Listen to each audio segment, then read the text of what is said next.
ಪ್ರಿಯ ವಿದ್ಯಾರ್ಥಿಗಳೇ, ನಾನೀಗ ಒಂದು ಕಥೆಯನ್ನು ಹೇಳ್ತೀನಿ. ಆ ಕಥೆ ಏನಪ್ಪ ಅಂದರೆ, ಒಂದು ರಾಜಾಪುರ ಅಂತ ಒಂದು ಗ್ರಾಮ. ಯಾವ ಗ್ರಾಮ? ರಾಜಾಪುರ ಎಂಬ ಗ್ರಾಮದಲ್ಲಿ ಗಂಡ ಹೆಂಡತಿ ಇರ್ತಾರೆ, ಒಂದು ದಂಪತಿ ಇರ್ತಾರೆ. ಆ ದಂಪತಿ ಮದುವೆಯಾಗಿ ಬಹಳ ವರ್ಷಗಳ ಕಾಲ ಮಕ್ಕಳಾಗಿರ್ತಾರೆ ಆ ದಂಪತಿಗಳು. ಹಾಗಾಗಿ ಯಾಕೋ ಮಕ್ಕಳಾಗಲಿಲ್ಲ ಅಂತೇಳಿ ಆ ದಂಪತಿಗಳು ಏನ್ ಮಾಡ್ತಾರಪ್ಪ ಅಂದ್ರೆ, ಒಂದು ಸ್ವಾಮೀಜಿ ಬಹಳಷ್ಟು ಚೆನ್ನಾಗಿ ಅವ್ರು ಹೇಳ್ತಾರೆ, ಅವ್ರ ಹತ್ರ ಕೇಳೋಣ ಅಂತ ಸ್ವಾಮೀಜಿ ಹತ್ರ ಹೋಗ್ತಾರೆ. ಯಾರು? ಆ ಸ್ವಾಮೀಜಿ ಈ ದಂಪತಿಗಳ ಮುಗ್ಧತನವನ್ನ ಕಂಡು ಅವರಿಗೆ ಸರಿಯಾಗಿ ಯಾಮಾರಿಸಬೇಕು ಅಂತ ಹೇಳಿ, ನೋಡಿ, ನಿಮ್ಮ ಭವಿಷ್ಯದಲ್ಲಿ ನಿಮ್ಮ ಜಾತಕದಲ್ಲಿ ಕಂಟಕ ಇದೆ. ಆ ಕಂಟಕವನ್ನು ನಿವಾರಣೆ ಮಾಡಬೇಕಪ್ಪ ಅಂದ್ರೆ ಒಂದು ಶಾಂತಿ ಮಾಡಿಸ್ಬೇಕು. ಆ ಶಾಂತಿ ಮಾಡಿಸ್ಬೇಕಪ್ಪ ಅಂದ್ರೆ ಒಂದು ಮೇಕೆಯನ್ನ ಬಲಿ ಕೊಡಬೇಕು ಅಂತ ಹೇಳ್ತಾರೆ. ಏನನ್ನ ಬಲಿ ಕೊಡಬೇಕು ಅಂತ ಹೇಳ್ತಾರೆ? ಮೇಕೆಯನ್ನ ಬಲಿ ಕೊಡಬೇಕು ಅಂತ ಹೇಳ್ತಾರೆ. ಆಯ್ತಾ? ಆ ಮೇಕೆಯನ್ನ ಬಲಿ ಕೊಡೋದಕ್ಕೆ ಅಂತ ಹೇಳಿ ಆ ಸ್ವಾಮಿಗಳ ಮಾತುಗಳನ್ನ ನಂಬ್ತಾರೆ. ಸ್ವಾಮಿಗಳ ಮೇಲೆ ನಂಬಿಕೆ ಇತ್ತು, ಅವ್ರ ಮಾತುಗಳನ್ನು ನಂಬಬೇಕಾದಂತ ಪರಿಸ್ಥಿತಿ ಉಂಟಾಯಿತು. ಈ ಮೇಕೆಯನ್ನ ಒಳ್ಳೆ ಮೇಕೆಯನ್ನ ಹುಡ್ಕೊಂಡು ಹೋಗ್ತಾರೆ. ಅಂದ್ರೆ ಮೇಕೆ ಮಾರಾಟ ಮಾಡ್ತಕ್ಕಂಥ ವ್ಯಕ್ತಿಗಳ ಹತ್ರ ಹೋಗಿ ಒಳ್ಳೆ ಮೇಕೆಯನ್ನ ಖರೀದಿ ಮಾಡ್ತಾರೆ. ಆ ಮೇಕೆ ಬಹಳಷ್ಟು ಬುದ್ಧಿವಂತ ಮೇಕೆ. ಆ ಮೇಕೆಗೆ ಗೊತ್ತಾಗುತ್ತೆ, ಓಹೋ, ಇವರು ನನ್ನನ್ನ ಬಲಿ ಕೊಡೋದಕ್ಕೆ ತೆಗೆದುಕೊಂಡು ಹೋಗ್ತಿದ್ದಾರೆ, ನಾನು ಏನಾದರೂ ಮಾಡಿ ಇವರಿಂದ ತಪ್ಪಿಸ್ಕೋಬೇಕು ಅಂತ ಮನಸ್ಸು ಮಾಡ್ತೇನೆ. ಯಾವುದು? ಮೇಕೆ. ಈ ಸ್ವಾಮೀಜಿಗಳ ಹತ್ರ ಕರ್ಕೊಂಡು ಬರ್ತಾರೆ. ಅದನ್ನ ಮೇಕೆ ನೋಡಿ, ಈ ಮೇಕೆಯನ್ನ ನದಿ ತಳದಲ್ಲಿ ಹೋಗಿ ಬಲಿ ಕೊಡಬೇಕು, ಅದನ್ನ ಕರ್ಕೊಂಡು ಹೋಗ್ರಿ ಅಂತ ಅವ್ರ ಜೊತೆಗೆ ಸ್ವಾಮೀಜಿಗಳು ಬರ್ತಾರೆ. ನದಿ ತಳಕ್ಕೆ ಹೋಗಿ ನೀನು ಮೇಕೆಯನ್ನ ಬಲಿ ಕೊಡಬೇಕು. ಆ ಸಮಯದಲ್ಲಿ ಆ ಮೇಕೆ ಆ ಗುರುಗಳು ನೋಡಿ ನಗ್ತಾ ಇತ್ತು, ಒಮ್ಮೆ ಅಳ್ತಾ ಇತ್ತು, ಒಮ್ಮೆ ನಗ್ತಾ ಇತ್ತು, ಒಮ್ಮೆ ಅಳ್ತಾ ಇತ್ತು. ಇದೇನಿದು ವಿಚಿತ್ರ ಆಗ್ಬಿಡ್ತಲ್ಲ. ಈ ಮೇಕೆ ಒಂದ್ಸಲಿ ಅಳುತ್ತೆ, ಒಂದ್ಸಲಿ ನಗುತ್ತೆ.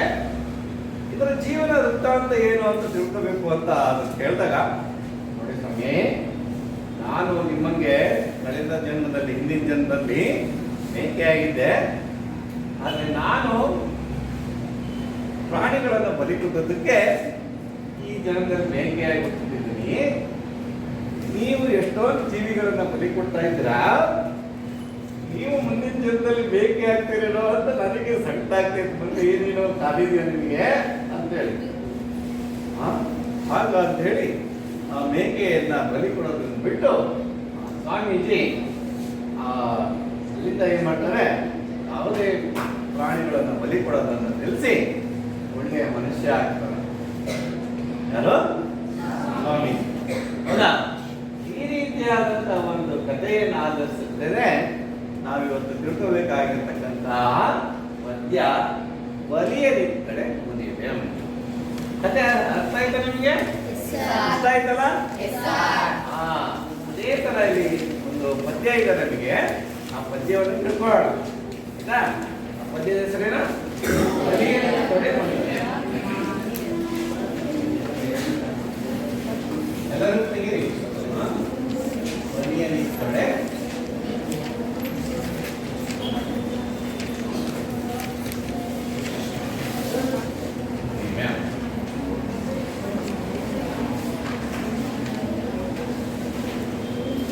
ಈ ಪದ್ಯದ ಕವಿ, ಈ ಪದ್ಯವನ್ನು ರಚನೆ ಮಾಡ್ತಕ್ಕಂಥ ಕವಿ ಯಾರು ಅಂದ್ರೆ ಜನ್ನ. ಜನ್ನ.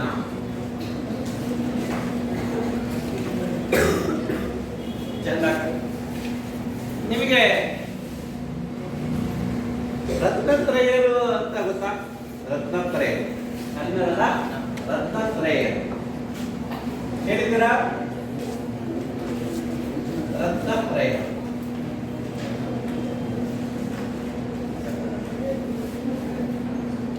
ಆ ಚಿತ್ರವನ್ನು ತೋರಿಸ್ತೀನಿ, ಅವಾಗ ನೀವು ಹೇಳಿ ಯಾರು ಅವ ಕವಿ ಇಲ್ಲ. ರತ್ನತ್ರಯರಲ್ಲಿ ಮೊದಲಿಗ ಪಂಪ. ರತ್ನತ್ರಯರಲ್ಲಿ ಮೊದಲನೇ ಯಾರು? ಪಂಪ. ರತ್ನತ್ರಯರಲ್ಲಿ ಎರಡನೇವನು ರನ್ನ. ರತ್ನತ್ರಯರಲ್ಲಿ ಮೂರನೇವನು ಜನ್ನ. ಬಲಿಯ ನಿತ್ತಡೆ ಮುನಿವೆಂ ಪದ್ಯವನ್ನು ಬರೆದಿರ್ತಕ್ಕಂಥ ಕವಿ ಬಲಿಯ ನಿತ್ತಡೆ ಮುನಿವೆಂ ಪದ್ಯದ ಆಕರ ಗ್ರಂಥ ಯಶೋಧರ ಚರಿತೆ. ನೋಡಿ, ಯಶೋಧರ ಚರಿತೆಯಿಂದ ಈ ಬಲಿಯ ನಿತ್ತಡೆ ಮುನಿವೆಂ ಎಂಬ ಪದ್ಯವನ್ನು ಆಯ್ಕೆ ಮಾಡಿಕೊಂಡಿದ್ದಾರೆ. ಹಾಗಾದ್ರೆ ನೀವು ರತ್ನತ್ರಯರು ಯಾರು ಅಂತ ತಿಳ್ಕೊಂಡ್ರಿ. ಈಗ ಅವ್ರ ಹೆಸರನ್ನ ಬರೀತೀರಾ? ಯಾರು ಬರೀತೀರಾ?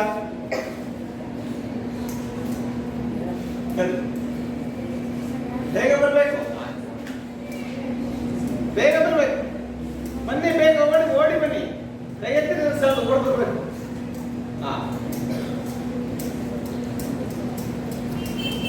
ಎಲ್ಲರೂ ಬರಬೇಕು.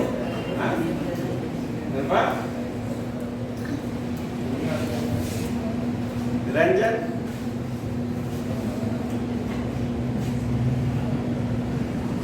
ಹೇಳ್ಕಂತ ಬರೆಯಮ್ಮ.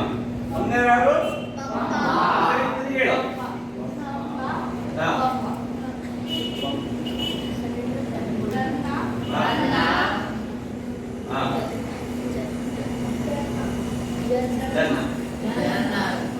ಇನ್ನೊಂದ್ಸರಿ ಹೇಳು.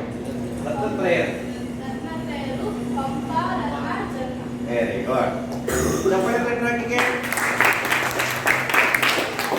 ಈಗ ನಾವು ರತ್ನತ್ರಯರ ಬಗ್ಗೆ ತಿಳ್ಕೊಂಡ್ವಿ. ಈಗ ನಿಮಗೆ ಮುಂದಿನ ಒಂದು ಟಾಸ್ಕ್ ಕೊಡ್ತೀನಿ.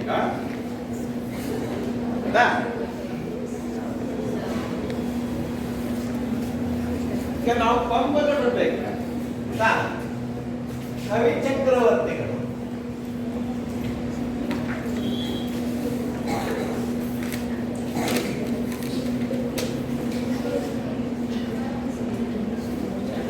ಕವಿ ಚಕ್ರವರ್ತಿಗಳು. ಈಗ ಪಂಪ ಆದ್ಮೇಲೆ ಯಾರಿದ್ದಾರೆ? ರನ್ನ. ಒಂದನೇ ಕವಿ ಚಕ್ರವರ್ತಿ ಯಾರು? ರನ್ನ. ಎರಡನೇ ಕವಿ ಚಕ್ರವರ್ತಿಗಳು ಜನ್ನ. ಮೂರನೇ ಕವಿ ಚಕ್ರವರ್ತಿ ಹೊನ್ನ. ಗೊತ್ತಾಗ್ತದ? ಈಗ ಒಂದ್ಸರಿ ಹೇಳಿ ನೋಡೋಣ. ರನ್ನ, ನೋಡಿ, ಈ ಕವಿ ಚಕ್ರವರ್ತಿಗಳ ಹೆಸರು ಯಾರು ಬರ್ತೀರಿ? ಬನ್ನಿ ಬನ್ನಿ ಬನ್ನಿ, ಓಡಿ ಬನ್ನಿ.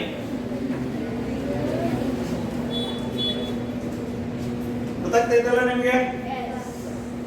ರತ್ನತ್ರಯರು ಪಂಪ, ರನ್ನ, ಜನ್ನ. ಕವಿ ಚಕ್ರವರ್ತಿಗಳು ಎಷ್ಟು ಬರೀತಾರೆ ನೋಡಿ. ಈಗ ಒಂದನೇವರು ಎರಡನೇವರು ಜನ್ನ, ಮೂರನೇವರು ಹೊನ್ನ. ಗೊತ್ತಾಯ್ತಾ? ಗೊತ್ತಾಗ್ತದ? ಪಂಪ ರತ್ನತ್ರಯರಲ್ಲಿ ಒಬ್ಬ. ಕವಿ ಚಕ್ರವರ್ತಿಗಳಲ್ಲಿ ರನ್ನ, ಜನ್ನ, ಹೊನ್ನ ಬರ್ತಾರೆ. ಅದನ್ನ ನೆನ್ಪಿಡ್ದವ. ಓಕೆ, ಆಗ್ಬೋದಾ? ಹಾಗಾದ್ರೆ ನೀವೀಗ ಜನ್ನನ ಚಿತ್ರವನ್ನು ನೋಡಿದಿರಲ್ವಪ್ಪ? ನೋಡಿ, ಜನ್ನ ರತ್ನತ್ರಯರಲ್ಲೂ ಒಬ್ಬ, ಕವಿ ಚಕ್ರವರ್ತಿಗಳಲ್ಲೂ ಕೂಡ ಒಬ್ಬ. ಆ ಜನ್ನ ಕವಿಯ ಪರಿಚಯವನ್ನು ನಾವು ಮಾಡ್ತೀವಿ.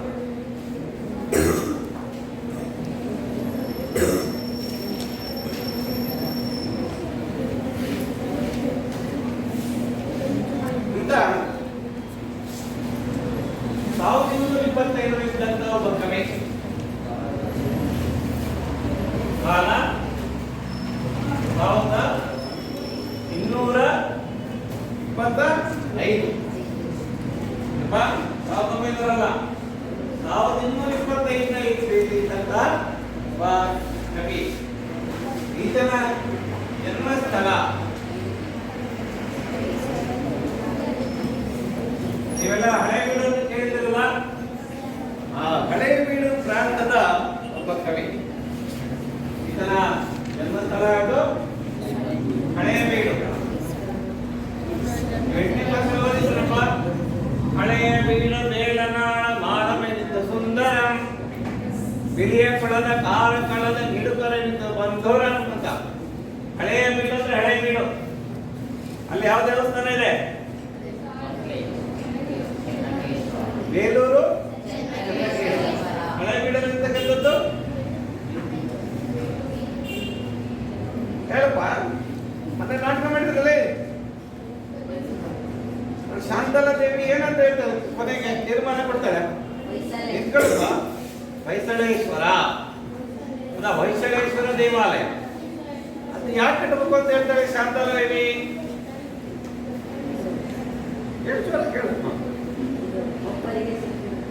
ಒಬ್ಬರಿಗೆ ಒಂದು ಈ ಕಡೆ ಅಲ್ಲೇ ಅಂದಿದ್ದಂಡು ಹೇಳೋದು ಒಬ್ಬರಿಗೆ ಸಿಕ್ಕಿರುತ್ತಲ್ಲ ಹೊನ್ನು, ಅದನ್ನು ಕೇತುಮಲ್ಲ ನಾಯಕಗೋಸ್ಕರ ಹೊಯ್ಸಳೇಶ್ವರ ಶಾಂತಲೇಶ್ವರ ದೇವಾಲಯ ನಿರ್ಮಾಣ ಮಾಡ್ತಾರೆ. ಯಾರಿಗೆ ಸಿಕ್ಕಿರುತ್ತೆ?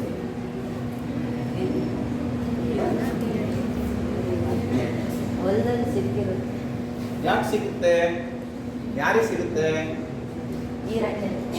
ಈರಣ್ಣ ಸಿಗುತ್ತೆ. ಈರಣ್ಣ ಏನ್ ಮಾಡ್ತಾನೆ ಮಗ? ಯಾಕೆ ಕೊಟ್ಟ? ಅದು ಅವನದಲ್ಲ, ನಂದು.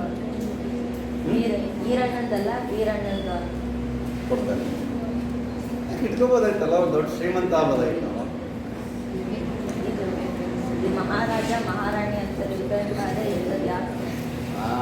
ನಾರಾಯಣನಂತಹ ಮಹಾರಾಜ, ಲಕ್ಷ್ಮಿ ಅಂತ ಮಹಾರಾಣಿ ಇರ್ಬೇಕಾದ್ರೆ ಅವರೇ ನಮಗೆ ಸಂಪತ್ತು, ಸಿರಿ ಸಂಪತ್ತು. ಅಂಥ ರಾಜ್ಯದಲ್ಲಿ ನಾವು ಈ ರೀತಿಯಾಗಿ ಸ್ವಾರ್ಥಿಗಳಾಗಿ ಬೇರೆಯವರಿಗೆ ಮೋಸ ಮಾಡಿ ಬದುಕಬಾರದು ಅಂತಕ್ಕಂಥ ವಿಚಾರ. ಪ್ರಜೆಗಳನ್ನು ಪಾಲಿಸಬಲ್ಲಾದ ಅರಸಮ್ಮ ಅಂತ ಓದಿದಿರಲ್ಲ, ಪ್ರಜೆಗಳನ್ನು ಚೆನ್ನಾಗಿ ಕಾಪಾಡ್ತಾ ಇದ್ರು. ಹಾಗಾಗಿ ಅವರಿಗೆ ಈ ಹೊನ್ನಿನ ಅವಶ್ಯಕತೆ ಬರಲಿಲ್ಲ ನೋಡಿ ಅಲ್ವಾ? ಒಳ್ಳೆಯ ಚೆನ್ನಾಗಿ ಹೇಳ್ದಪ್ಪ ಕೂದು ಆಯ್ತಾ? ಈ ರೀತಿಯಾದಂಥ ಒಂದು ಹಳೇಬೀಡು ಪ್ರಾಂತದಲ್ಲಿ ಜನಿಸಿದ್ದಾನೆ. ಯಾರು? ಜನ್ನಕವಿ ನೋಡಿ. ಈತ ಆಶ್ರಯದಾತ, ಈತನ ಆಶ್ರಯದಾತ.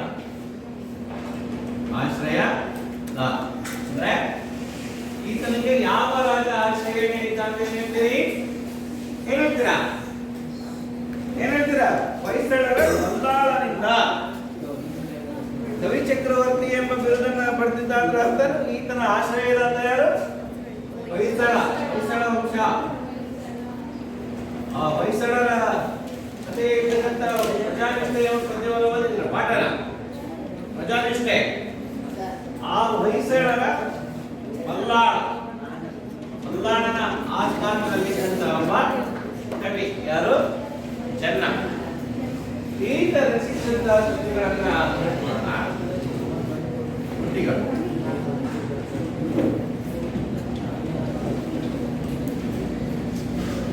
ನೋಡಿ. ಯಶೋಧರ ಚರಿತೆ ಮೊನ್ನೆದಾದ್ರು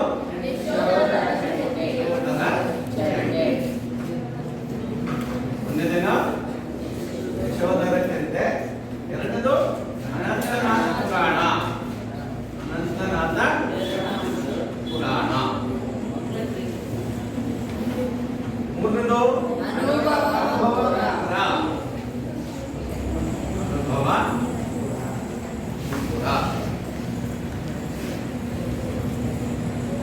ಈ ಮೂರು ಕಾವ್ಯಗಳನ್ನ ರಚನೆ ಮಾಡಿದ್ದಾನೆ ಅಂತ ನಮಗೆ ತಿಳಿದು ಬರುತ್ತೆ.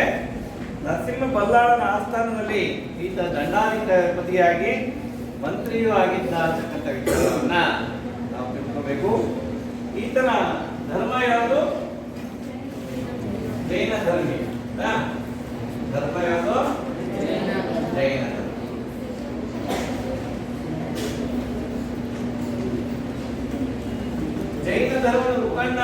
ಕರೀತಾರೆ? 8ನೇ ತರಗತಿಯಲ್ಲಿ ಇತ್ತಲ್ಲ, ಜೈನರಾದ ಪೂಜ್ಯಪಾದ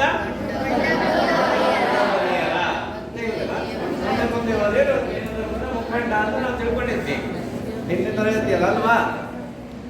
ಆ ಜೈನ ಧರ್ಮದ ಒಬ್ಬ ಜೈನ ಧಾರ್ಮಿಕ ಕಾವ್ಯಗಳನ್ನ ಈತ ರಚನೆ ಮಾಡಿದ್ದಾನೆ. ಚೆನ್ನ ಅಹಿಂಸಾ ತತ್ವವನ್ನ ಕಾವ್ಯಗಳಲ್ಲಿ ಸಂದೇಶ ರೂಪದಲ್ಲಿ ನೀಡಿದ್ದಾನೆ.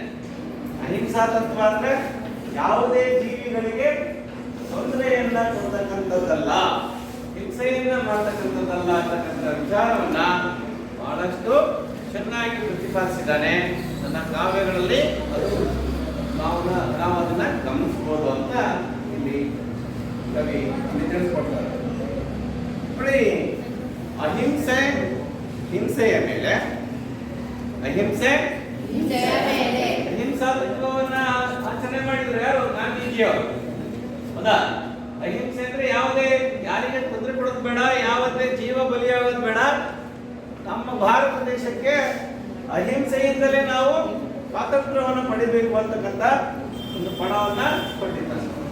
ಹೌದಾ? ಅಹಿಂಸೆ ಹಿಂಸೆಯ ಮೇಲೆ, ಹಿಂಸೆ ಮಾಡೋದು ಅಂದ್ರೆ ತೊಂದರೆ ಕೊಡೋದು, ಜೀವ ಬಲಿಯಾಗೋದು, ಅದು ಆಗ್ಬಾರ್ದು ಅಂತ ಹೇಳ್ತಾರೆ. ಹೌದಾ? ಆದ್ರೆ ಹಿಂಸೆ ಬೇಡ, ನಮ್ಗೆ ಏನ್ ಬೇಕು? ಅಹಿಂಸೆ ಬೇಕು. ಆಯ್ತಾ? ಧರ್ಮ ಅಧರ್ಮದ ಮೇಲೆ. ಧರ್ಮ ಅಂದ್ರೆ ಏನು? ಧರ್ಮ ಅಂದ್ರೆ ಏನು ಅಂತ ಹೇಳ್ತೀವಿ? ಧರ್ಮ ಅಂದ್ರೆ ಏನಪ್ಪ? ದಯವೇ ಧರ್ಮದ ಮೂಲವೇ ಅಂತ ಬಸವಣ್ಣವರು ಹೇಳಿದ್ರು. ದಯೆ ಅಂದ್ರೇನು? ಧರ್ಮದ ಮೂಲ. ದಯಬೇಕು ಸಕಲ ಪ್ರಾಣಿಗಳೆಲ್ಲರಲ್ಲಿಯೂ. ದಯವೇ ಧರ್ಮದ ಮೂಲವೇ ಅಂತ ಹೇಳಿ. ಹೌದಾ? ದಯವಿಲ್ಲದ ಧರ್ಮವನಾವುದಯ್ಯ ಅಂತ ಬಸವಣ್ಣವರು. ಹಾಗಾಗಿ ದಯದಿಂದ ನಾವು ನಡ್ಕೊಂಡಾಗ ಧರ್ಮ ಉಳಿತದೆ. ಅಧರ್ಮದಿಂದ ನಡ್ಕೊಳ್ಳೋದು ಬೇಡ, ಧರ್ಮದಿಂದ ನಾವು ನಡ್ಕೊಳ್ಳೋಣ. ನಾವು ಧರ್ಮದಿಂದ ಇದ್ದಾಗ ನಮ್ಮ ಜೀವನದಲ್ಲಿ ಒಳ್ಳೆಯ ಸ್ಥಾನಮಾನಗಳು ದೊರೆತವೆ, ಪದವಿಗಳು ದೊರೆತವೆ. ಇಲ್ಲ, ಅಧರ್ಮದಿಂದ ನಾವು ಹೋದಾಗ ನಮ್ಮ ಮನಸ್ಸಿಗೆ ಸಮಾಧಾನ ಇರೋದು. ಹೋಗಲ್ಲ. ನಾವು ನ್ಯಾಯಯುತವಾಗಿ ದುಡ್ದಾಗ ಏನಿರುತ್ತೆ? ನಮಗೆ ಖುಷಿ ಇರುತ್ತೆ. ನಾನು ದುಡ್ಡಿದ್ದು ನಾನು ದುಡ್ಡನ್ನ ನಾನು ಊಟ ಮಾಡಿದ್ರೆ ನೀನ್ ಸಮಾಧಾನದಲ್ಲಿ ಮಲ್ಕಂತೀಯ. ನೀನ್ ಯಾವ್ದೋ ತಲೆ ಮೇಲೆ ತಲೆ ಹೊಡೆದು ಆ ಒಂದು ದುಡ್ಡಿಂದ ನೀನ್ ಊಟ ಮಾಡಿದ್ರೆ, ಅಯ್ಯೋ ನಾನು ಯಾವ್ದೋ ತಲೆ ಹೊಡೆದು ಊಟ ಮಾಡ್ತಾ ಇದ್ದೀನಿ ಅಂತ ಮೊದಲ. ಅದಕ್ಕೆ ಧರ್ಮ ಮುಖ್ಯ ಆಗ್ತದೆ ಜೀವನದಲ್ಲಿ. ನ್ಯಾಯ ಅನ್ಯಾಯನ ಮೇಲೆ ನೋಡಿ, ನ್ಯಾಯ ಕುರುಡು ಅಂತಿಲ್ಲ, ನ್ಯಾಯ ಕುರುಡು. ನೀವು ನ್ಯಾಯಾಲಯದಲ್ಲಿ ನೋಡಿದ್ದೀರಾ? ನ್ಯಾಯ ದೇವತೆಗೆ ಏನ್ ಮಾಡಿರ್ತಾರೆ? ಕಣ್ಣಿಗೆ ಬಟ್ಟೆಯನ್ನ ಕಟ್ಟಿರ್ತಾರೆ. ಹೌದಾ? ನ್ಯಾಯ ಕುರುಡು ಅಂತೇಳಿ ಅಂದ್ರೆ ಅಲ್ಲಿ ಪ್ರಾಮಾಣಿಕವಾದಂತ ವಿಚಾರ ಇತ್ತು ಅಂದ್ರೆ, ನ್ಯಾಯಯುತವಾದಂತ ವ್ಯಕ್ತಿ ಇದ್ದ ಅಂದ್ರೆ ಅವ್ನಿಗೆ ನ್ಯಾಯ ಸಿಗ್ಬೇಕು, ಅನ್ಯಾಯ ಆಗ್ಬಾರ್ದು. ಹೌದಲ್ಲ? ಅವನು ನ್ಯಾಯಾಧೀಶ ಮತ್ತೆ ವಕೀಲ ಒಬ್ರು ನ್ಯಾಯದ ಪರವಾಗಿರ್ತಾರೆ, ಒಬ್ರು ವಿರೋಧವಾಗಿರ್ತಾರೆ. ಕೆಲವು ಸುಳ್ಳು ಸಾಕ್ಷಿಗಳನ್ನ ಸೃಷ್ಟಿ ಮಾಡೋರಾಗಿ. ಆ ರೀತಿ ಆಗ್ಬಾರ್ದು. ನ್ಯಾಯವಾಗಿ ಇರಬೇಕಾಗಿ ಅನ್ಯಾಯ ಆಗ್ಬಾರ್ದು. ನೀತಿ ಅನೀತಿಯ ಮೇಲೆ ನೀವು ಹಲವಾರು ನೀತಿ ಕಥೆಗಳನ್ನು ಓದಿದ್ದೀರಾ. ಪುಣ್ಯಕೋಟಿ ಹಸುವಿನ ಕಥೆಯನ್ನು ಓದಿದ್ದೀರಾ. ಅದಲ್ಲ, ಆ ಪುಣ್ಯಕೋಟಿ ಹಸು ಆ ಅದ್ಭುತರಾಯ ಹುಲಿಗೆ ಮಾತನ್ನ ಕೊಟ್ಟು ಹೊರಡ್ತದೆ. ಕೊಟ್ಟ ಮಾತಿಗೆ ತಪ್ಪಲಾರೇನು, ಇಟ್ಟ ಭಾಷೆಯ ತಪ್ಪಿ ನಡೆಯೇನು. ತಪ್ಪಿ ನಡೆದ್ರೆ ಮೆಚ್ತನ ಪರಮಾತ್ಮ. ನಾನು ನನ್ನ ಮಗುವಿಗೆ, ನನ್ನ ಕಂದನಿಗೆ ಹಾಲನ್ನು ಉಣಿಸಿ ವಾಪಸ್ ಬರ್ತೇನೆ ಅಂತ ಕೊಟ್ಟ ಮಾತಿಗೆ ತಪ್ಪದೆ ಮತ್ತು ವಾಪಸ್ ಬರುತ್ತೆ. ಆ ಒಂದು ಪುಣ್ಯಕೋಟಿಯ ಹಸುವಿನ ಪ್ರಾಮಾಣಿಕತೆಯನ್ನ ಕಂಡಂತ ಅದ್ಭುತರಾಯ ಹುಲಿ ಬಹಳಷ್ಟು ಬೇಸರ ಆಗಿ ತಾನೇ ಆ ಒಂದು ಬೆಟ್ಟದಿಂದ ಹಾರಿ ಪ್ರಾಣವನ್ನು ಕಳ್ಕೊಂಡಂತ ನಿದರ್ಶನ ನಿಮ್ಮೆಲ್ಲರ ಮುಂದಿದೆ. ಅದಕ್ಕೋಸ್ಕರ ಆ ಥರ ನೀತಿಯುತವಾಗಿ ನಾವು ನಡ್ಕೊಂಡಾಗ ಅನೀತಿಯನ್ನ ತೊಡೆದಾಕಿದಾಗ ನಮ್ಮ ಜೀವನ ಬಹಳಷ್ಟು ಚೆನ್ನಾಗಿರ್ತದೆ. ಇವತ್ತೇನೋ ಚೆನ್ನಾಗಿ ಅನ್ಸ್ಬೋದು ನಮಗೆ. ಸುಳ್ಳು ಸತ್ಯದ ಬಟ್ಟೆಯನ್ನು ಹಾಕೊಂಡು ಬಂದ್ಬಿಡುತ್ತೆ ಒಂದ್ಸರಿ. ಏನಾಯ್ತಂತ ಒಂದ್ಸರಿ ಇದೇ ತರ ಆಯ್ತಂತ. ಸುಳ್ಳು ಸತ್ಯದ ಮನೆಗೆ ಬಂತಂತೆ. ಸುಳ್ಳು ಯಾವ ಮನೆಗೆ ಬಂತು? ಸತ್ಯದ ಮನೆಗೆ ಬಂದ್ಬಿಟ್ಟು ಆ ಸುಳ್ಳಿಗೆ ಹೇಳ್ತಂತೆ, ಅಲ್ಲ ಸತ್ಯಕ್ಕೆ. ಸುಳ್ಳು, ನಾವಿಬ್ರು ಹೋಗಿ ಸ್ವಿಮ್ಮಿಂಗ್ ಪೂಲ್ ಅಲ್ಲಿ ಈಜಾಡೋಣ ಬಾ, ಅಥವಾ ಕೆರೆಯಲ್ಲಿ ಈಜಾಡೋಣ ಬಾ ಅಂತ ಕರೀತಾರೆ. ಯಾವುದೋ ಸುಳ್ಳು. ಆ ಸತ್ಯ ಸುಳ್ಳನ್ನ ನಂಬಿ ಇಬ್ರು ಹೋಗಿ ಕೆರೆಯಲ್ಲಿ ಈಜಾಡ್ತಾ ಇದ್ದಂತೆ. ಈ ಸತ್ಯ ಏನೋ ಈಜಾಡ್ತಾ ಇದೆ, ಸುಳ್ಳು ದಡಕ್ ಬಂದು ಸತ್ಯದ ಬಟ್ಟೆಯನ್ನು ಹಾಕೊಂಡು ತನ್ನ ಬಟ್ಟೆಯನ್ನು ಪಗ ಹಿಡ್ಕೊಂಡು ಬೋಡ್. ಅವತ್ತಿಂದಲೂ ಸತ್ಯ ಮತ್ತೆ ಮರ್ಯಾದೆ ಮುಚ್ಕೋಬೇಕಲ್ಲ, ಮರ್ಯಾದೆ ಮುಚ್ಕೊಳ್ಳೋಕ್ಕೋಸ್ಕರ ನೀರಲ್ಲೇ ಕುತ್ಕೊಂಡಿತ್ತು. ಅದಕ್ಕೋಸ್ಕರ ಸತ್ಯ ಅಂತಕ್ಕಂಥದ್ದು ನೀರಲ್ಲೇ ಇದೆ. ಹೌದಾ? ಸುಳ್ಳು ಅಂತಕ್ಕಂಥದ್ದು ಎಲ್ಲಾ ಕಡೆಗೂ ಅಡ್ಡಾಡ್ ಬಂದ್ಬಿಡುತ್ತೆ. ಅರ್ಥ ಆಯ್ತಾ? ಸತ್ಯ ಅಂತ ಅನ್ಕೊಂಡಿರ್ತೀವಲ್ಲ, ಯಾಕಂದ್ರೆ ಸತ್ಯದ ಬಟ್ಟೆ ಹಾಕೊಂಡ್ಬಂದಿರುತ್ತೆ, ಅದು ಸತ್ಯ ಅಂತ ನಂಬಿಡ್ತೀವಿ ಕೆಲವೊಂದ್ಸರಿ. ಅರ್ಥ? ನಮ್ಗೆ ಹಲವಾರು ವಿಚಾರಗಳಲ್ಲಿ ಮೋಸ ಆಗಿರ್ತದೆ ಅಲ್ವಾ? ಯಾವುದೋ ಪಂದ್ಯದಲ್ಲಿ ಆಗ್ಬೋದು, ಯಾವುದೋ ಸ್ಪರ್ಧೆಗಳಲ್ಲಿ ಆಗ್ಬೋದು. ಅಂದ್ರೆ ಆ ಒಂದು ತೀರ್ಪುಗಾರರು ಕೊಟ್ಟಂತ ತೀರ್ಪೇ ಅಂತಿಮ ಅಂತ ಅಂದಾಗ ಅದು ಸತ್ಯ ಅಂತ ನಂಬಬೇಕಾಗುತ್ತೆ. ಜನರ ಕಣ್ಣಿಗೆ ಕಾಣ್ತಕ್ಕಂಥದ್ದು ಏನದು? ಅದು ಸತ್ಯವೇ ಆಗಿದೆ. ಯಾಕೆಂದ್ರೆ ಸುಳ್ಳು ಸತ್ಯದ ಉಡುಪನ್ನು ಧರಿಸ್ಬಿಟ್ಟಿದೆಯಲ್ಲ. ಆ ಸತ್ಯವನ್ನು ಹೇಳ್ತಕ್ಕಂಥವರು ಆ ಸುಳ್ಳಿನ ಬಟ್ಟೆಯನ್ನು ಹಾಕೊಂಡಿರ್ತಾರಲ್ಲ, ಹಾಗೆ ಸತ್ಯ ಅಂತ ಗೊತ್ತಾಗುತ್ತೆ. ಆ ಥರ ನೀತಿ ಅನೀತಿಯ ಮೇಲೆ ಏನ್ ಮಾಡ್ತದೆ? ತಾಂಡವವಾಗ್ತದೆ. ಜಗತ್ತು ಆ ರೀತಿಯಾಗಿ ಆಗ್ತಿದೆ. ಅದನ್ನ ನಾವೇನ್ ಮಾಡ್ಬೇಕಾಗಿದೆ? ಅದ ಧರ್ಮಯುತವಾಗಿ, ನೀತಿಯುತವಾಗಿ ಮತ್ತೆ ಅಹಿಂಸಾ ಮಾರ್ಗದಲ್ಲಿ ನಾವು ನಡೆದಾಗ ನಮ್ಮ ಜೀವನದಲ್ಲಿ ನಾವು ಒಂದು ಉತ್ತಮವಾದಂಥ ನೆಮ್ಮದಿಯಾದಂಥ ಜೀವನವನ್ನ ನಡೆಸಲಿಕ್ಕೆ ಸಾಧ್ಯ ಅಂತಕ್ಕಂಥ ವಿಚಾರವನ್ನ ಇಲ್ಲಿ ಕವಿ ನಮಗೆ ಬಗೆಯ ನಿಂತಡೆ ಮುನಿಮೆ ಎಂಬ ಪದ್ಯದಲ್ಲಿ ಹೇಳ್ತಾ ಇದ್ದಾರೆ. ನೋಡಿ, ಹರಿಷಡ್ವರ್ಗಗಳು ಅಂತ ಕರಿತೇವೆ ನಾವು. ಹರಿಷಡ್ವರ್ಗಗಳು ಯಾವ್ಯಾವು? ಕಾಮ, ಕ್ರೋಧ, ಮೋಹ, ಲೋಭ, ಮದ, ಮಾತ್ಸರ್ಯ. ಇವನ್ನ ಹೊಡೆದಾಕ್ಬೇಕು. ನಮ್ಮ ದೇಹದಲ್ಲಿ ಇದಾವ, ಅರ್ಥಾಯ್ತಾ? ಅವನ್ನ ನಿಯಂತ್ರಣದಲ್ಲಿಸ್ಕೋಬೇಕು, ನಿಗ್ರಹಿಸ್ಕೋಬೇಕು ಅಂತಕ್ಕಂಥ ವಿಚಾರವನ್ನ ಇಲ್ಲಿ ನಮಗೆ ತಿಳಿಸ್ಕೊಡ್ತಾ ಇದ್ದಾರೆ. ಸ್ವಲ್ಪ ಮೈಮರೆತರು ಏನಾಗ್ತದೆ? ಅಮೃತಮತಿಯಂತೆ ನಾಯಕ ನರಕವನ್ನ ಅನುಭವಿಸಬೇಕಾದೀತು. ಇಲ್ಲದಿದ್ದರೆ ಮನಸ್ಸಿಜನ ಮಾಯೆ ವಿಧಿ ವಿಲಾಸನದ ನೆರಂಬಡೆಯೇ ಒಂದು ಕೂಗದೆ ನರರ ಎಂದು ನಿಟ್ಟಿಸರು ಬಿಡಬೇಕಾಗ್ತದೆ ಅಂತಕ್ಕಂಥದ್ದು. ಈ ಪ್ರಸ್ತುತ ಒಲಿಗೆ ನಿಂತಡೆ ಮುನಿವೆ ಎಂಬ ಪದ್ಯ ಭಾಗವನ್ನು ಈ ಜನ್ನ ರಚಿಸಿದಂತಹ ಯಶೋಧರ ಚರಿತೆ ಇದನ್ನ ಆಯ್ಕೆ ಮಾಡಿಕೊಂಡಿದ್ದಾರೆ.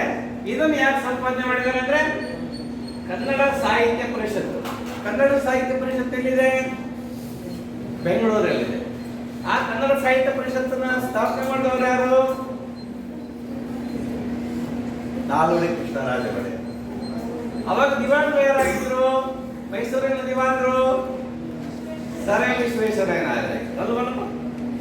1915 ಇಸ್ವಿಯಲ್ಲಿ ಕನ್ನಡ ಸಾಹಿತ್ಯ ಪರಿಷತ್ತು ಪ್ರಾರಂಭ ಆಯಿತು. ಅಲ್ಲಿಂದ ಇಲ್ಲಿವರೆಗೆ ಕನ್ನಡ ಸಾಹಿತ್ಯ ಪರಿಷತ್ತು ಹಲವಾರು ಪುಸ್ತಕಗಳನ್ನ ಪ್ರಕಟಿಸ್ತಾ ಬಂದಿದೆ. ಹಲವಾರು ನಿಘಂಟುಗಳನ್ನ ಕನ್ನಡ ಸಾಹಿತ್ಯಕ್ಕೆ ಕೊಡ ಮಾಡಿದೆ. ಹಲವಾರು ಸಾಹಿತ್ಯ ಕೃತಿಗಳು ನಮಗೆ ಓದೋದಕ್ಕೆ ಸಿಕ್ಕಿದಾವೆ. ಈಗ ಪ್ರಸ್ತುತ ಕನ್ನಡ ಸಾಹಿತ್ಯ ಪರಿಷತ್ತಿನ ಅಧ್ಯಕ್ಷರಾಗಿದ್ದಾರಪ್ಪ, ಗೊತ್ತಾ ನಿಮಗೆ? ಮಹೇಶ್ ಜೋಶಿ ಅಂತೇಳಿ.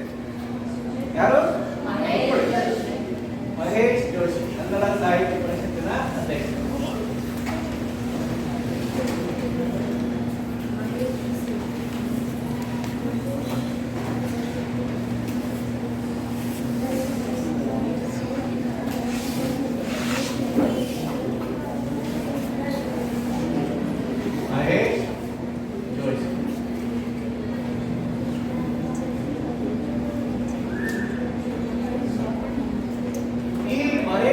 ಯಾರು ಗೊತ್ತಾ ನಿಮಗೆ?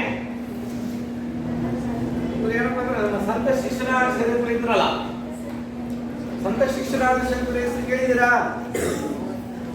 ತರವಲ್ಲತಕ್ಕಿ ನಿನ್ನ ತಂಬೂರಿ ಸ್ವರ ಬಿಡದೆ ಮಾರಿ ಸಾರಿರು ತಂಬೂರಿ, ಸೋರುತ್ತಿರುವುದು ಮನೆಯ ಮಾಳಿಗೆ, ಅಜ್ಞಾನದಿಂದ ಸೋರುತ್ತಿರುವುದು ಮನೆಯ ಮಾಳಿಗೆ.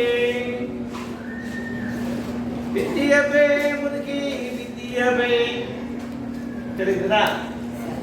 ಕೊಡಗನ ಕೋಳಿ ನುಂಗಿತ್ತ ನೋಡುವ ತಂಗಿ, ಕೊಡಗನ ಕೋಳಿ ನುಂಗಿತ್ತ ತಿಳಿದಿರಾ? ಎಲ್ಲ ಹಾಡಿನ ಬರ್ತಿರೋರು.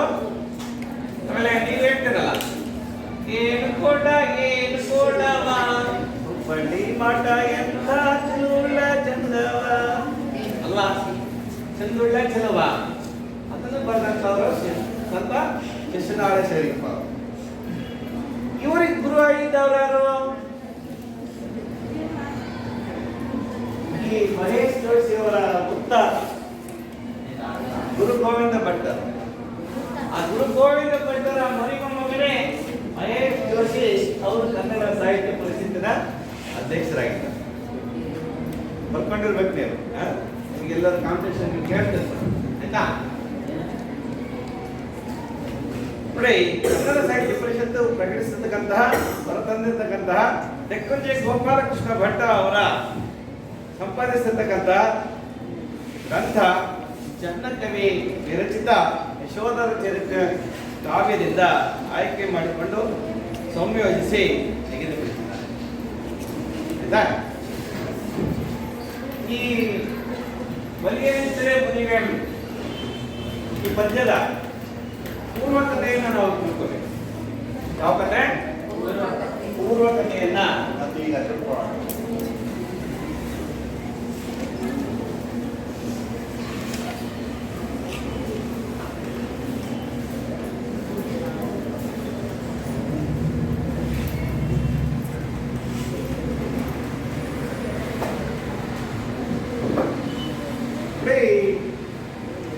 ಪೂರ್ವ ಕಥೆ ಅಂದ್ರೆ ಹಿಂದೆ ಏನು ನಡೆದಿತ್ತು ಅಂತ ನಮಗೆ ಗೊತ್ತಾಗುತ್ತೆ. ಅದನ್ನ ಏನಂತ ಕರಿತೀವಿ? ಪೂರ್ವ ಕಥೆ ಅಂತ ಕರಿತೀವಿ. ಗೊತ್ತಾ? ನಿರಂಜನ್ ನೋಡಿ, ರಾಜಪುರ ಅಂತಕ್ಕಂಥದ್ದು ಪಟ್ಟಣ. ರಾಜಪುರ ಅನ್ನೋದು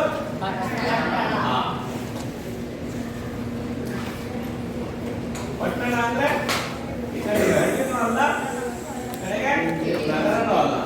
ಆ ರೀತಿ ಇದ್ದಂತ ನಾವು ಪಟ್ಟಣ ಅಂತ ಕರಿತೀವಿ. ಆಯ್ತಾ? ಆ ರಾಜಪುರ ಎಂಬ ಪಟ್ಟಣದಲ್ಲಿ ಮಾರಿದತ್ತ ಅಂತಕ್ಕಂಥ ಒಬ್ಬ ರಾಜ ಇದ್ದ. ರಾಜನ ಹೆಸರೇನು? ಮಾರಿದತ್ತ. ಮಾರಿದತ್ತ. ರಾಜನ ಹೆಸರೇನು? ಮಾರಿದತ್ತ.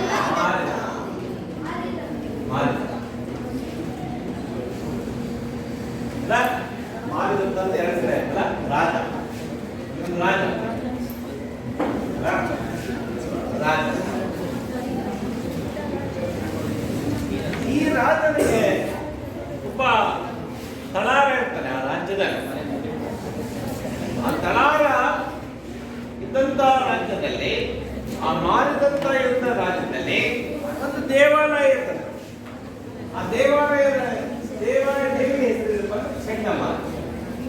ದೇವಿ ಹೆಸರೇನು? ಚಂಡಮಾರ. ಚಂಡಮಾರ ದೇವಿ, ಚಂಡಮಾರಿ. ಚಂಡಮಾರಿ ದೇವಿ ದೇವಾಲಯ. ಆ ದೇವಾಲಯದಲ್ಲಿರ್ತಕ್ಕಂಥ ದೇವಿ ಚಂಡಮಾರಿಯ ಒಂದು ಜಾತ್ರೆ ಮೊನ್ನೆ ಮಾಡಿದ್ರು ನೀವು, ಮಾರಿ ಜಾತ್ರೆ, ಮಾರಮ್ಮನ ಜಾತ್ರೆ. ಆ ಜಾತ್ರೆ ಅಶ್ವಯುಜ ಹಾಗೂ ಚೈತ್ರ ಋತುಗಳಲ್ಲಿ ದೊರೆ ಮತ್ತು ಪ್ರಜೆಗಳೆಲ್ಲ ಸೇರಿ, ದೊರೆ ಯಾರು? ಮಾರಿದಂತ, ಮತ್ತೆ ಪ್ರಜೆಗಳು ಆ ಊರಿನಲ್ಲಿರ್ತಕ್ಕಂಥ ಜನ, ಅವರೆಲ್ಲ ಜಾತ್ರೆಯನ್ನು ನಡೆಸಿ ದೇವಿಯನ್ನು ಆರಾಧಿಸ್ತಿರ್ತಾರೆ. ಜಾತ್ರೆ ನಡೆಸಿ ಏನ್ ಮಾಡ್ತಿದ್ರು? ದೇವಿಯನ್ನ ಆರಾಧನೆ ಮಾಡ್ತಾ ಇದ್ರು, ಪೂಜೆ ಮಾಡ್ತಾ ಇದ್ರು. ಅರ್ಥ ಆಗ್ತಿದೆಯಲ್ಲ?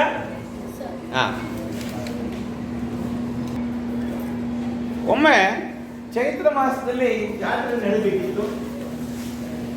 ಮಾರಿಗೆ ಬಲಿ ಕೊಡುವುದಕ್ಕಾಗಿ ಮಾನವರನ್ನ ಕರೆತರುವಂತೆ ಆ ಮಾರಿದಂತ ಯಾರು ಹೇಳ್ತಾನೆ ಅಂದ್ರೆ ತಲಾರನಿಗೆ ಹೇಳ್ತಾನೆ. ಮಾರಿದಂತ ಯಾರಿಗೆ ಹೇಳ್ತ? ತಲಾರ. ತಲಾರನ ಹೆಸರೇನು? ಚಂಡಕರ್ಮ. ತಲಾರನ ಹೆಸರೇನು? ಚಂಡಕರ್ಮ. ಚಂಡಕರ್ಮ ಎಂಬ ತಲಾರನಿಗೆ ಹೇಳಿ ಕಳಿಸ್ತಾನೆ. ಯಾರು? ಮಾರಿದಂತ ಏನಂತ? ನಾವು ಚಂಡಮಾರಿಗೆ ಬಲಿಯನ್ನ ಕೊಡಬೇಕು, ಚಂಡಮಾರಿಯ ಜಾತ್ರೆಯನ್ನ ಮಾಡಬೇಕು. ಯಾವ್ದಾದ್ರೂ ಎಳೆಯ ನರರ ಸಿಕ್ಕರೆ ಅಂದ್ರೆ ಮನುಷ್ಯರ ಸಿಕ್ಕರೆ ಎಳ್ಕೊಂಬ ಅಂತ ಹೇಳ್ತಾರೆ. ಯಾರು? ಮಾರಿದ ತರ. ಯಾರಿಗೆ ಹೇಳ್ತಾನೆ? ಚಂಡಕರ್ಮ ಎಂಬ ತಲಾರನಿಗೆ ಹೇಳ್ತಾನೆ. ಹಾಗೇನಾದ್ರೂ ನೀನು ಕರ್ಕೊಂಬರ್ಲಿಲ್ಲ ಅಂದ್ರೆ ನಿನಗೆ ಪನಿಷ್ಮೆಂಟ್ ಇದೆ, ಶಿಕ್ಷೆ ಆಗುತ್ತೆ ಅಂತ ಕೇಳ್ಕಳಿಸ್ತಾರೆ. ಬಹಳ ಭಯ ಆಗುತ್ತೆ, ಬೇಗ ಓದಿ ಬಿಡ್ತಾ ಇರ್ತಾನೆ. ಆಯ್ತಾ? ಆ ರೀತಿಯಾದಂತ ಒಂದು ಸಮಯದಲ್ಲಿ ಆ ಪುರಕ್ಕೆ ಒಂದು ಭಿಕ್ಷೆಗೆ ಹೊರಟಿದ್ದಂತಹ ಎಳೆ ವಯಸ್ಸಿನ ಸಹೋದರಿಯರಾದಂತಹ ಅಭಯ ರುಚಿ ಅಭಯಮತಿಯರನ್ನ ಕಳ್ಕೊಂಡು ಯಾರು? ಚಂಡಕರ್ಮ ಅಭಯ ರುಚಿ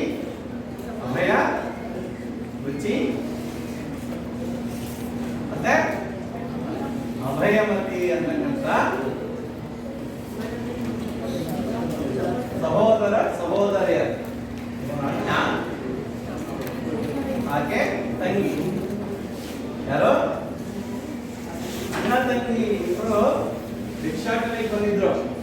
ಅಂದ್ರೆ ಇವರು ಮತ್ತೆ ರಾಜರ ಮಕ್ಕಳು ಅಭಯ ರುಚಿ ಅಭಯಮತಿ ಅನ್ನೋರು. ಆದ್ರೆ ಅವರು ಗುರುಕುಲದಲ್ಲಿರ್ತಾರೆ. ಆ ಗುರುಗಳು ಹೇಳಿದಾಗೆ ಅವ್ರು ಪಾಲನೆ ಮಾಡಬೇಕಾಗಿರ್ತದೆ. ಹಾಗಾಗಿ ಭಿಕ್ಷಾಟನೆಗೆ ಬಂದಿರ್ತಾರ. ಆಯ್ತಾ? ಆ ತರದ ಸಂದರ್ಭದಲ್ಲಿ ಅಭಯ ರುಚಿ ಅಭಯಮತಿಯರನ್ನ ಹಿಡಿದು ತಂದ ಯಾರು? ಚಂಡಕರ್ಮ ತರ. ಆ ಮಾರಿಯ ಮನೆಯ ಭಯಂಕರ ದೃಶ್ಯದಿಂದ ಮಕ್ಕಳು ಸ್ವಲ್ಪ ವಿಚಲಿತರಾಗಲಿಲ್ಲ, ಸ್ವಲ್ಪನೇ ಹೆದರಲಿಲ್ಲ. ಮಾರಿಯ ಮನೆಯಲ್ಲೇ ಇರ್ತದೆ, ಮೂಳೆ ಮಾಂಸವನ್ನೆಲ್ಲ ನೇತಾಕಿರ್ತಾರೆ, ಭಯಂಕರವಾದ ದೃಶ್ಯ ಇರ್ತದೆ. ಆದ್ರೆ ಇವರು ಯಾವ ಕಾರಣಕ್ಕೆ ಹೆದರಲಿಲ್ಲ. ತಂಗಿಗೆ ಸಮಾಧಾನ ಹೇಳ್ದ, ತಂಗಿ ನೀನು ಹೆದರಬೇಡ ಅಂತ ಹೇಳ್ದ. ಯಾರು? ಅವೇ ಅದಕ್ಕೋಸ್ಕರ ಇವ್ರು ಏನು ಹೆದರ್ತಾನೆ ಇಲ್ಲಲ್ಲ ಅಂತೇಳಿ ಮಾರಿದಂತನಿಗೆ ಆಶ್ಚರ್ಯ ಉಂಟಾಗ್ಬಿಡ್ತದೆ. ಯಾಕೆ ಹೆದರ್ತಿಲ್ಲಲ್ಲ ಅಂತ ನೋಡಿ ಆ ಮಾರಿದಂತ ಏನ್ ಮಾಡ್ತಾನೆ, ನೀವು ಯಾರು, ಯಾವ ರಾಜ್ಯದವರು ಅಂತೇಳಿ ಆ ಪ್ರಶ್ನೆಯನ್ನ ಕೇಳ್ತಾನೆ. ಯಾರು? ಮಾರಿದಂತ. ಯಾರಿಗೆ? ಅಭಯ ರುಚಿ ಅಭಯಮತಿಯರು. ಅವಾಗ ಅವರ ವೃತ್ತಾಂತವನ್ನು ಹೇಳ್ತಾರೆ. ಉಜ್ಜಯಿನಿಯ ರಾಜಕುಮಾರ ಯಶೋಧರ. ನೋಡಿ, ಉಜ್ಜಯಿನಿ ಯಾವ ಊರು?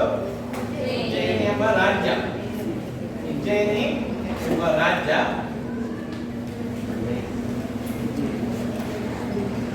ಅದರ ರಾಜ ಯಾರು? ಯಶೋಧರ. ಆ ರಾಜ್ಯದ ರಾಜ ಯಾರು? ಯಶೋಧರ. ಈತನ ತಂದೆ ಯಾರು? ಯಶೋಧ.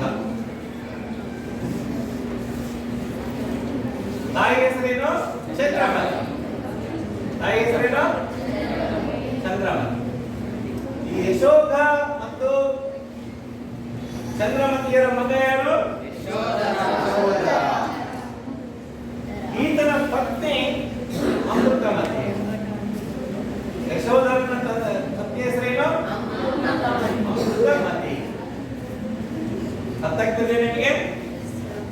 ಉಜ್ಜಯಿನಿ ಎಂಬ ರಾಜ್ಯದಲ್ಲಿ ಯಶೋಧ ಮತ್ತು ಚಂದ್ರಮತಿಯ ಮಗ ಯಾರು? ಯಶೋಧರ. ಯಶೋಧರನ ಪತ್ನಿ ಹೆಸರು ಅಮೃತಮತಿ. ಇವರು ಅನ್ಯೋನ್ಯವಾಗಿ ಸುಖದಿಂದ ಇದ್ದಾರೆ. ಅತ್ಯಂತ ಚೆಲುವ, ಸುಂದರ, ಸಕಲ ವಿದ್ಯಾಪಾರಂಗತ ಹಾಗೂ ಸುಸಂಸ್ಕೃತನಾಗಿದ್ದಂತಹ ಯಶೋಧರನ ಪತ್ನಿ ಅಮೃತಮತಿಯು ಕುರೂಪಿಯಾದ ಅಷ್ಟಾವಂಗ ಮಾವಟಿಗನ ಗಾನ ಮಾಧುರ್ಯಕ್ಕೆ ಮನಸೋತು ಪತಿಗೆ ದ್ರೋಹ ಬಗೆಯುವಳು. ಪತ್ನಿಯ ಹೇಯ ಕೃತ್ಯವನ್ನ ಕಣ್ಣಾರೆ ಕಂಡಂತಹ ಯಶೋಧರ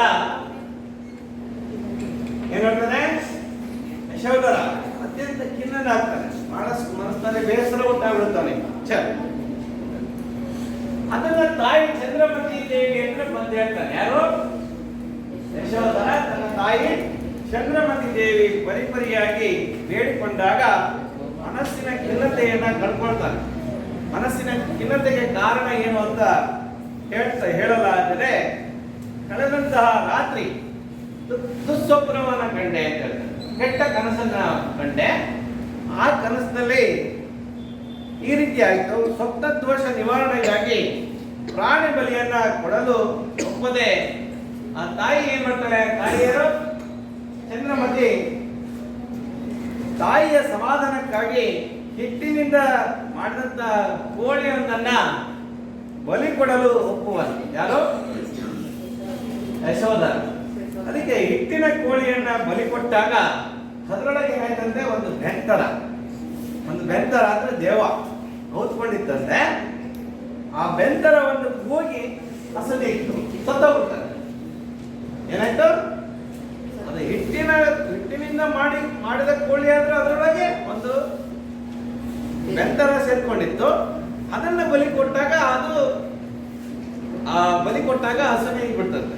ಹೌದಾ? ಕೂತ್ಕೊಂಡು ಇದರಿಂದ ಮತ್ತು ಖಿನ್ನನಾದಂತ ಯಶೋಧರ ನೋಡಿ, ನಾವು ಪ್ರಾಣಿಯನ್ನ ಬಲಿ ಕೊಡಬಾರ್ದು ಅಂದ್ರೆ ಅದರೊಳಗೆ ಒಂದು ಬೆತ್ತರ ಅವಿತ್ಕೊಂಡು ಅದು ಸಾವನ್ನ ಆಗ್ಬಿಡ್ತಲ್ಲ, ಅದು ಮತ್ತೆ ನಾವು ಪ್ರಾಣಿಯನ್ನ ಬಲಿ ಕೊಟ್ಟಂಗೆ ಆಗ್ಬಿಡ್ತಲ್ಲ ಅಂತ ಮತ್ತೆ ಅವನಿಗೆ ಮನಸ್ಸಿಗೆ ಬೇಸರ ಆಗ್ಬಿಡ್ತಾರೆ.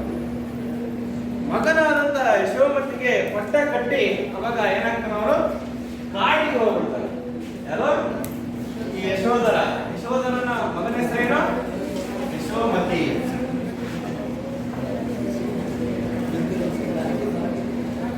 ನೋಡಿ, ಯಶೋಧರನ ಮಗ ಯಶೋಮತಿ. ಈತನ ಹೆಂಡತಿ ಸುಮಾವಳಿ. ಹೆಂಡತಿ ಹೆಸರೇನು? ಮಕ್ಕಳು ಮಾತ್ರ ಅಂತ ಇರುತ್ತೆ ಈ ಪದ್ಯ. ಇಲ್ಲದ್ರೆ ಅರ್ಥ ಆಗೋದಿಲ್ಲ. ಅದಕ್ಕೋಸ್ಕರ ನೋಟ್ ಮಾಡ್ಕೋಬೇಕು. ನೋಡಿ, ಈ ಮಗನಿಗೆ ಪಟ್ಟವನ್ನ ಕಟ್ಟಿ ಹೋಗುವಂತ ಒಂದು ಸನ್ನಿವೇಶ ಏನು ನಡೆಯಿತು?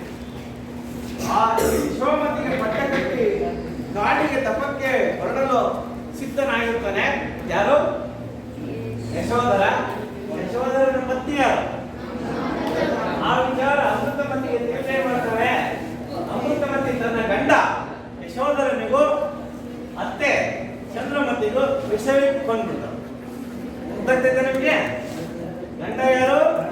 ಯಶೋಧರ. ಅತ್ತೆ ಹೆಸರೇನು? ಅವರಿಬ್ಬರಿಗೆ ಈ ವಿಷಯಕ್ಕೆ ಬಂದ್ಬಿಡ್ತಾರೆ. ಆ ಸತ್ತಂತಹ ಆ ಜೀವ ಇದೆಯಲ್ಲ, ಆ ಜೀವ ಏನಾಯ್ತಂತೆ ನೋಡಿ, ಸತ್ತ ಯಶೋಧರ ಚಂದ್ರಮತಿಯರು ಮುಂದಿನ ಜನ್ಮದಲ್ಲಿ ನವಿಲು ನಾಯಿ ಆಗಿರ್ತಾರೆ, ಹಾವು ಮುಳ್ಳು ಹಂದಿ ಆಗಿರ್ತಾರೆ, ಮೀನು ಮೊಸಳೆ ಆಗಿರ್ತಾರೆ, ಈ ಕಡೆ ಕೆಳಪ ಆಡು ಹೋತವಾಗಿರ್ತಾರೆ, ಕೋಣ ಹೋತಗಳಾಗಿ ಕಡೆಗೆ ಕೋಳಿ ಪಿಳ್ಳೆಗಳಾಗಿ ಜನಿಸ್ತಾರೆ. ಆ ಕೋಳಿ ಪಿಳ್ಳೆಗಳು ಒಂದ್ಸರಿ ಈ ರೀತಿಯಾಗಿ ಕೋಳಿಗಳೇ ಮಾಡ್ತಾರೆ, ಕಾಳನ್ನ ಹಾರಿಸ್ತಾ ಇರ್ತವಲ್ಲ, ಆತರ ಕಾಳನ್ನ ಹಾರಿಸ್ತಾ ಇರ್ತವೆ. ಒಮ್ಮೆ ಅದಕ್ಕೆ ಅಕಂಪನ ಮುನಿಯ ಉಪದೇಶವನ್ನ ಕೇಳಿದಂತಹ ಕೋಳಿಗಳು ನಾತಿ ಸ್ಮರಗಳಾಗಿ, ಅಂದ್ರೆ ಹಿಂದಿಂದೆಲ್ಲ ನೆನಪು ಬಂದ್ಬಿಡ್ತಾವ್ರಿಗೆ. ಯಾರಿಗೆ? ಓ, ನಾವು ಹಿಂದಿನ ಜನ್ಮದಲ್ಲಿ ಮನುಷ್ಯರಾಗಿದ್ಮಲ್ಲ, ಅವಾಗ ಯಶೋಧರ ಎಂಬ ಮಗ ಚಂದ್ರಮತಿ ಎಂಬ ತಾಯಿಯಾಗಿದ್ವಿ ಅನ್ನೋ ನೆನಪು ಬರುತ್ತೆ. ಆವಾಗ ಏನಾಗುತ್ತೆ? ಹರ್ಷದಿಂದ ಕಲೆತಾಗ ವನವಿಹಾರಕ್ಕೆ ಹೋಗಿದ್ದಂತ ಯಶೋಮತಿಯ ಬಾಣಕ್ಕೆ ತುತ್ತಾಗುತ್ತೆ. ಯಶೋಮತಿ ಆ ಬಾಣಕ್ಕೆ ತುತ್ತಾದಂತ ಸಂದರ್ಭದಲ್ಲಿ ಆ ಯಶೋಮತಿಯ ಹೆಂಡತಿ ಹೆಸರೇನು? ಕುಸುಮಾವಳಿ. ಈ ಕುಸುಮಾವಳಿಯ ಉದರದಲ್ಲಿ, ಹೊಟ್ಟೆಯಲ್ಲಿ ಆ ಒಂದು ಕೋಳಿ ಪಿಳ್ಳೆಗಳು ಮನುಷ್ಯರಾಗಿರ್ತಾವೆ. ಆ ಮನುಷ್ಯರಾಗಿರ್ತಿದಂತಹ ಮಕ್ಕಳೇ ಅಭಯ ರುಚಿ, ಅಭಯಮತಿ ಅಂತಕ್ಕಂಥ ಮಕ್ಕಳು.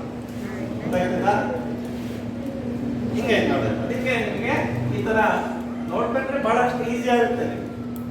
ಬರ್ಕೊಂಡ್ರಲ್ಲ? ಹಾ. ಈ ರೀತಿಯಾಗಿ ಅವ್ರು ಹೇಳ್ತಾರೆ ಅಭಯ ರುಚಿ ಅಭಯಮತಿ ನಾವು ಹೇಗೆ ಹುಟ್ಟಿದ್ವಿ ಹೇಳ್ತಾರೆ. ಯಾವ ತರ ಆಯ್ತಂತ ಯಾರು ಹೇಳಿದ್ದು? ಮಾರಿದಂತ ರಾಜ ಹೇಳಿದ್ದಲ್ಲ ಅವಾಗ ಅಭಯ ರುಚಿ ಈ ಜನ್ಮ ವೃತ್ತಾಂತವನ್ನೆಲ್ಲ ಹೇಳ್ತಾರೆ. ನಾವು ಈ ತರ ಮನುಷ್ಯರಾಗಿ ಮತ್ತೆ ಹುಟ್ಕೊಂಡಿದ್ದೀವಿ, ಅದಕ್ಕೋಸ್ಕರ ನಮಗೆ ಸಾವಿಗೆ ಭಯ ಇಲ್ಲ. ನಾವು ಜನ್ಮಾಂತರಗಳನ್ನ ಎತ್ತಿ ಬಂದಿರತಕ್ಕಂಥವ್ರು ಅನ್ನುವಂಥ ವಿಚಾರವನ್ನ ಹೇಳ್ಕೊಳ್ತಾರೆ. ಈಗ ಅವರು ಮುಂದೆ ಸುದತ್ತಾಚಾರ್ಯರಲ್ಲಿ ಶಿಷ್ಯವೃತ್ತಿಯನ್ನು ಸ್ವೀಕರಿಸ್ತಾರೆ. ಯಾರು? ಅಭಯವೃತ್ತಿ ಅಭಯವೃತ್ತಿಯರು ಸುದತ್ತಾಚಾರ್ಯರ ಹತ್ರ ಶಿಷ್ಯತ್ವವನ್ನ ಸ್ವೀಕರಿಸಿ ಅವರು ಅಮರತ್ವವನ್ನ ಗಳಿಸಿದಂಥವ್ರು ಯಾರು? ಅಭಯವೃತ್ತಿ ಅಭಯ. ಅಂದ್ರೆ ಇಲ್ಲಿ ಆ ಚಂಡಮಾರುತಕ್ಕೆ ಬಲಿಯನ್ನು ಕೊಡಬೇಕು ಅಂತ ಬಹಳಷ್ಟು ಪ್ರಾಣಿಗಳನ್ನ ತಗೊಂಡ್ಬಂದಿರ್ತಾರೆ ಜನ. ಕುರಿ, ಕೋಳಿ, ಹಸು ಎಲ್ಲ ತಗೊಂಡ್ಬಂದಿರ್ತಾರೆ. ಈ ರೀತಿಯಾದಂತಹ ವಿಚಾರ ತಿಳಿದಂತಹ ಅಂದ್ರೆ ಇವರ ಜನ್ಮ ವೃತ್ತಾಂತವನ್ನು ತಿಳಿದಂತಹ ಮಾರಿದಂತನಿಗೆ ವಿಚಾರ ಹೇಳ್ತಾನೆ, ನೋಡಪ್ಪ ನಾವು ಈ ರೀತಿಯಾಗಿ ಸಂಕಲ್ಪ ಹಿಂಸೆ ಮಾಡಿದ್ದಕ್ಕೆ ಜನ್ಮಾಂತರಗಳಲ್ಲಿ ಈ ತರ ಬೇರೆ ಬೇರೆ ಜನ್ಮಗಳನ್ನು ಎತ್ತಬೇಕಾಯ್ತು. ನೀನು ಇದೇ ಒಂದೇ ಜನ್ಮದಲ್ಲಿ ಬಹಳಷ್ಟು ಪ್ರಾಣಿಗಳನ್ನ ಹಿಂಸೆ ಮಾಡಿದೀಯ ಸುಜನ್. ಅರ್ಥಾಗ್ತಿದ್ದ? ಈ ಒಂದೇ ಒಂದು ಜನ್ಮದಲ್ಲಿ ನೀನು ಇಷ್ಟೊಂದು ಪ್ರಾಣಿಗಳನ್ನ ಬಲಿ ಕೊಟ್ಟಿದೆಯಲ್ಲ, ನಿನಗೆ ಘೋರ ನರಕ ಗ್ಯಾರಂಟಿ ಅಂತ ಹೇಳ್ತಾರೆ. ಯಾರು? ಯಾರಿಗೆ ಹೇಳ್ತಾನೆ? ಮಾರಿದಂತನಿಗೆ ಹೇಳ್ತಾನೆ. ಆ ವಿಚಾರವನ್ನು ತಿಳಿದಂತಹ ಆ ಮಾರಿದಂತ ತನ್ನ ಮನಸ್ಸನ್ನ ಪರಿವರ್ತನೆ ಮಾಡ್ಕೊಳ್ತಾನೆ. ಆತರ ಇದ್ದಂತ ಸಂದರ್ಭದಲ್ಲಿ ಮತ್ತೆ ಆ ಚಂಡಮಾರಿ ಈಗ ಇವರ ಪದ್ಯವನ್ನು ನಾವು ಓದ್ತಾ ಹೋದ್ರೆ ಗೊತ್ತಾಗುತ್ತೆ. ಚಂಡಮಾರಿ ಭಕ್ತನಿಗೆ ಪ್ರತ್ಯಕ್ಷರಾಗಿ ಆಕೆ ಹೇಳ್ತಾರೆ ಏನಂತ ನೋಡಿ, ನೀವು ನನಗೆ ಪ್ರಾಣಿಗಳನ್ನ ಬಲಿ ಕೊಡೋದನ್ನ ನಿಲ್ಲಿಸಬೇಕು. ನೀವೇನಾದ್ರೂ ಪ್ರಾಣಿಗಳನ್ನ ಬಲಿ ಕೊಟ್ಟದ್ದಾದ್ರೂ ನಾನು ಮುಗಿಸ್ಕೊಳ್ತೀನಿ. ಬಲಿಯನಿತ್ತಡೆ ಮನೆಯವೇ, ನೀವು ನನಗೆ ಧೂಪ ದೀಪ ಗಂಧ ಅಕ್ಷತೆಗಳಿಂದ ನನ್ನನ್ನು ಪೂಜಿಸಬಹುದ ಹೊರತಾಗಿ ನೀವು ಪ್ರಾಣಿಗಳನ್ನ ಬಲಿ ಕೊಟ್ರೆ ನಾನು ಮುಗಿಸ್ಕೊಳ್ತೀನಿ ಅಂತ ವಿಚಾರವನ್ನ ಚಂಡಮಾರಿ ಅಂತ ಹೇಳ್ತಾರೆ. ಆವಾಗಿದ್ದ ಬಲಿಯನ್ನ ಕೊಡೋದನ್ನ ಜನ ನಿಲ್ಲಿಸ್ತಾರೆ. ಇದು ಯಾವ್ದು ಕತೆ? ಬಲಿಯ ಕಡೆ ಮುನಿವೆಂಬ ಪದ್ಯದ ಕತೆ. ಈಗ ನೀವು ಗೃಹಪಾಠ ಬರ್ಕೊಳ್ಳಿ. ಗೃಹಪಾಠ ಬೇಗ.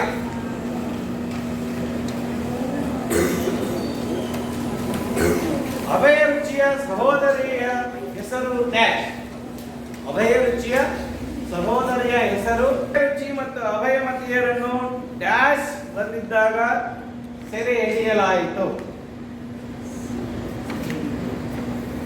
ಮೂರನೇ ಪ್ರಶ್ನೆ, ಬಲಿಯನಿತ್ತಡೆ ಮುನಿವೆಂ ಪದ್ಯದ ಆಕರ ಡ್ಯಾಶ್.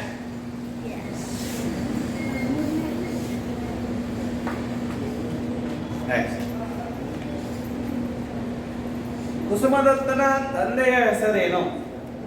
ಕುಸುಮದತ್ತನ ತಂದೆಯ ಹೆಸರೇನು?